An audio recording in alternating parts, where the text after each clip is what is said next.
And hello and welcome, my name is Martin, and today we're going to be picking up from the last tutorial and adding an additional menu. And in this menu, as opposed to adding different buttons, what I wanted to do was, in the last tutorial we created a menu but it had a black background so that we could only see the buttons. In this one we're going to create a second menu, and we're going to create it inside of a scene, inside of a level, and with some, with something in the background moving around. So we'll have a more decorative, more aesthetically pleasing opening level view, and we will actually connect these two menus together, as well as making sure that we don't see the health bar and all the other stuff that we got rid of in the other level. So let's go ahead and start. So we're going to do some copying and pasting. There's no need to create a whole new level and do all that other good stuff. So there's two things that we need to copy and paste. The first one is going to be a copy of level 1 of the map itself, the level 1 map, and then the other thing will be the main menu widget. We will also need to make a copy of that. So let's go ahead and do that. So we're going to right click and we're going to duplicate, and this one I'm going to call it 2 so that I know that it's the second one. And on the level map, let's right click on that and duplicate, and here we will call this main menu map 2, so then that way this and this will match as far as the names are concerned, so it'll be easier to pull them up, remember which ones belongs to which. Now from here, we would still have all the information that we had for the level 1 map. So let's click on it and go to blueprint setting. Oh, you know what? Let's do this. Let's go to main map first. Yes, we want to save those. Main map first. And in here, let's go ahead and copy all the information from this. So let's go to blueprints. Let's go to open blueprints.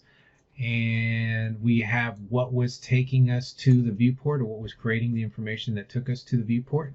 So let's hit Control C to copy. We could go ahead and close this, and let's add this to the second map. So double click on the second map, go to its blueprint, and these were the information for how to go through the level, whether our character died or not. Now that's not going to happen here, so we can go ahead and grab this and delete both of those pieces of code. And let's click somewhere on the screen and then Control V to paste the information for the widget.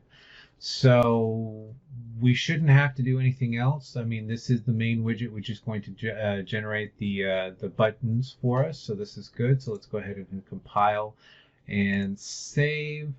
So we should close this, and we should be able to go into main menu map 2 now and double click in there and see the buttons. So let's go ahead and push play, and we get the 2 buttons that are there. Now the only problem is that obviously we can move around in the level. So this might be something interesting that you want to do. You might want to have the character be able to move around in some kind of a weird environment like this. And then still have the 2 buttons there available for them to push and play on. The other thing could be, so instead of doing this, what we want to do is we want to disattach the camera that's attached to the first player and create a second camera inside of this map, and then disassociate the camera from the first player. So I'm going to hit stop. And let's go ahead and create a secondary camera. And what I'm also going to do is create a scene for my blocks, or for my camera to look at. So let's I'm going to use this area here, and let's go ahead and make sure that you are on main map 2. You don't want to be doing this in your level. Let's make this a little bit bigger. Let's move this out of the way. And let's push this up, so then that way when we look up at this. All right. And I'm going to leave these 2 in here as the representations of the cubes. We might put some materials on there to dress them up. But first we need to go into cinematic. We need to grab a cinema camera actor. We're going to put that on stage. And with it selected, I can see what it's actually looking at. So, you know, that's kind of an interesting view. If I wanted to, let's say, maybe push it up, so then that way we get kind of this weird angled, I don't like that. Let's see, something like this. Let's push the camera back. Oh, I don't. Let's push the camera back.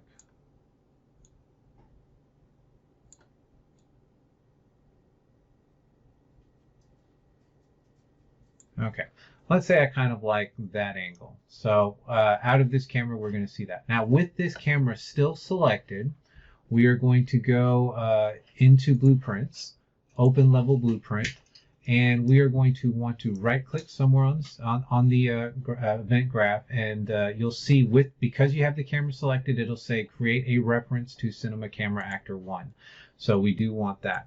From there, the next thing that we're going to need is we're going to need to create two things off of the event play. So let's go ahead and type in sequence. So then that way we get our sequence, and we're going to disattach this, and we're going to connect that to the second node. So let's break that and let's reattach it to the second node. And from here, what we want to do is drag off of there and type in set view target with blend. So let's see if we can get rid of this and view target. There it is. So if you get rid of the context sensitive, you will see set view target with blend. So that's what we need. We are going to attach the cinema actor to the new view target. So that is going to be the new thing that we're going to be viewing out of. And the target itself needs to be the get player controller. So get player controller. Okay. So then that way it'll be our first person character, or our first person player that gets to see through this camera. All right, so we can go ahead and hit compile and save, and if we close now and push play, we'll see that we actually get this as the as our view, right? So again, we have the problem with the health bar, and we have the problem, and we probably are hearing the gunshots in the background, and we are seeing a little bit of that heads-up display poking through that little red that you can see there at the top. So let's go ahead and go to our first-person character, and let's get this fixed because that's where those elements are. So let's right-click on click on Content, go to First-Person Character, Blueprints, and open up the first-person character blueprint. Now the information for the HUD is right here. Let me actually stop the simulation real quick. And so the code right now says main menu map. Now, what we're going to assume is that we have multiple menus, and that we're going to want to go from one menu to another menu. And if that's the case, we don't want this HUD or this health bar showing up in any of those menus, right? We don't want them showing up until we actually get into the game. So what we're going to need to do is to create another one of these conditions. So we will need to create another one of these, another one of the don't, if the name equals this, then if it doesn't equal this, then give us the display. So let me move this out of the way. Let me just make a little bit of space. So we're going to move that out of the way. We're going to leave the conditional branch that's going to be there. But off of the get name, we now want to create another one of these name conditions. So we could right click on this, hit Control C, and click over here and hit Control V. So now we've got another one of these. And since both of my maps are called main menu map and then main menu map 2, I'm just going to go ahead and type in 2 on the end of this one. We should be able to connect multiple things to this return value string. And then from there, now the problem that we're going to have with this is that the Boolean only accepts one input. So watch what happens. If I try to connect both of these to the Boolean, it's going to accept one and then disconnect the other, right? So if I try to click this one, it's going to disconnect that. So what I want to do is create a Boolean AND condition, right? So then that way it will actually take multiple Booleans at the same time. So let me move that up so that's just a little bit nicer. And we're going to right click in the area here, and we're going to type in BOOL Boolean, and we are going to want this to be the AND Boolean. With that, notice that we can attach multiple pins. So if we had a third menu or another screen that we did not want this health bar to show up on, we could also attach that to here. So let's add the first one. Let's add the second one. And I don't need that third pin that I created, so I'm going to remove that pin. And then from the output of the AND condition, I'm going to bring that to the branch. So this should now work. We should be able to go into main map, the main menu map, the first one we created with no background, and we should now be able to go into the second one that we created with, with the more aesthetic background, and both should work. So let's hit compile and save and play, and let's close this, and our health bar is missing. So we would then repeat this for the gunshot or the projectile sound, and also for that little red display. So we're going to go back here. I'm going to grab this piece of the code. Oh, let me hit stop simulation. So I need to grab this piece of the code because that's the part that I need. And yeah, I'm just going to grab that, hit Control C. And since we're already still in the first person player, we should have down here at the bottom the information for the play sound. So again, I'm just going to move that out of the way. This is the piece of the code that we're going to be replacing this piece. So let me go ahead and delete that. And we're going to right click in the area, click in the area and hit paste. We're going to reattach our values.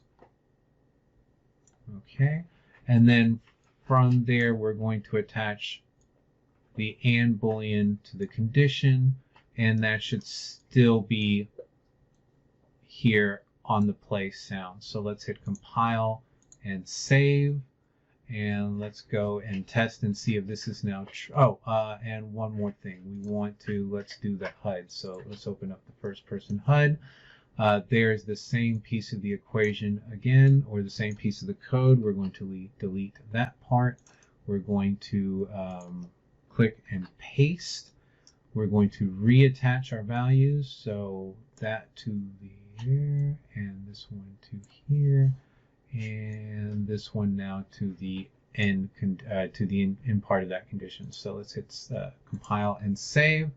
And we should now have this. So let's go to, we are still in main menu map 2. Let's go ahead and hit play. And we can see that our health bar is missing, which is good. We don't see that little top of the red. And if I click somewhere inside here, we're getting no sound. Let me go ahead and push play. That should take us to 1. And we do, of course, hear my gunshots or the projectile sounds. Now let's go and double check the other map, because we did, let's check main map. Okay, so let's save.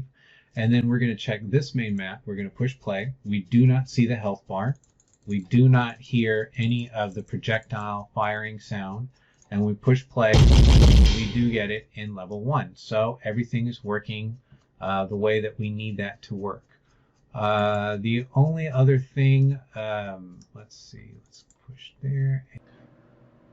Okay, so before we finish with this, there's a couple of extra things that we need to do. First of all, there's no title for this, so if we push play, we don't see the name of anything. We don't see the name of our game. So let's go ahead and do that. So I'm going to hit stop there, and I already have a text element, so we're going to grab that one. We're going to, once we've selected it, we can go into the world outliner, select it, hit edit, and duplicate.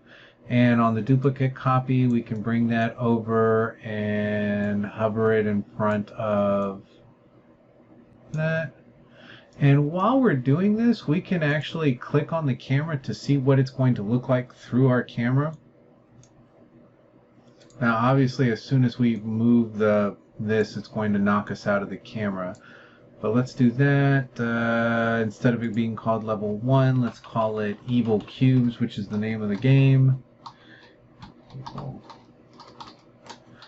Evil Cubes, and let's make this a little bit bigger. So underneath world, let's see, text. Don't we have text size somewhere?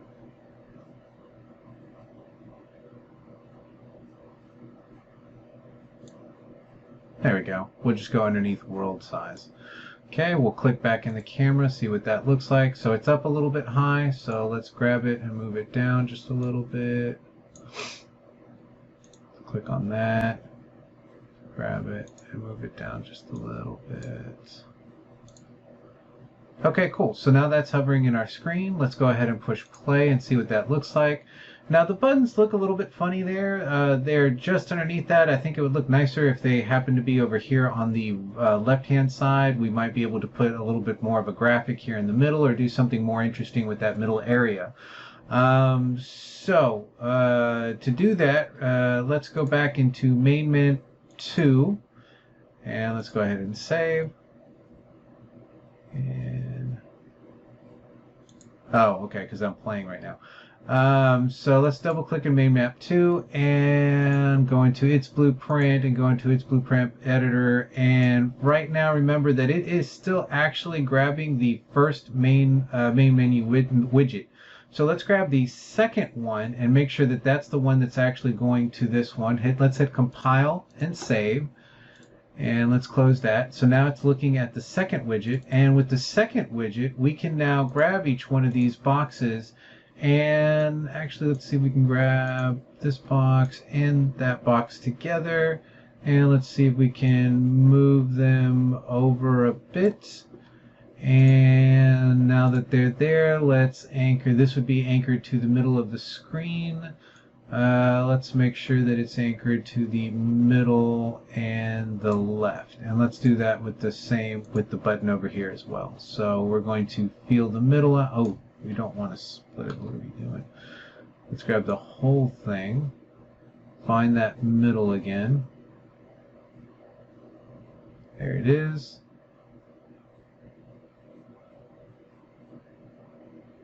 Okay. So those should now be both in the same place. So let's hit compile and save.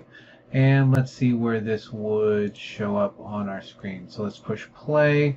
And that's pretty good. They could be moved down a little bit. So let me just go and adjust them quickly. Let's grab them and oh, it's still simulating. So let's hit stop. Let's grab them. Shift, and down we go. So compile, save, and you know what? I actually might want these a little bit more in the middle. Let's see there. Compile, save. And this is a matter of you fidgeting around with this enough to be able to get them in the position that you want. That looks great for me. So that's good. Now the only other thing with this that we really should consider is our first-person player's character can actually still show up. Let me see if I can get the player character to show up where they're going to be in the area. So let's grab this. Let's put them there. So what we're going to do is keep them just slightly off camera. Let's push play. And that's what could happen. You see how the gun, the first-person player's gun is actually showing up, and I can still shoot projectiles, and that's a really weird thing to have happen on while you're playing. It doesn't restrict us from hitting and going into our levels, but it is something weird. I mean, you know, we don't want that to actually happen the way it did. So to get that to not happen, what we could do is we could create a barrier for the player to make sure that they can't actually get anywhere or do anything that could compromise us or in the main screen or do anything weird. So what I'm going to do is I'm going to grab that first person player and let's move them over here into the corner. And let's go into content. So basically we're going to cage the first person character so they can't get out of this area. So let's go into starter content. Let's go. Actually, you know what? I can just type in cube map, cube mesh. There it is. Grab one of those, put it on the stage. Let's make this a little bit longer, this a little bit wider. Okay, so no matter what our player does, there's no way for them to show up in our game because now they are locked in a box, right? And the first, no matter how high they jump, they're not going to be able to get out of this box. So we still get our first person character and the mouse. We get the ability to hit the buttons that we want. We don't hear the projectiles anymore. And we have the name of our game on a menu screen that is not just a black and white menu screen. Okay, so in the next tutorial what we're going to do is we're actually going to connect this menu screen to the previous menu screen. We're going to create another button called the back button. We'll pretend like the second menu screen is a like one for like an audio menu screen or an options menu screen, and this way we'll have a menu to menu and then back to the main menu, or main menu to options menu, back to main menu, and then from there main menu to the game. And wonderful. Okay, I hope you enjoyed this tutorial. You have a wonderful day. Bye bye.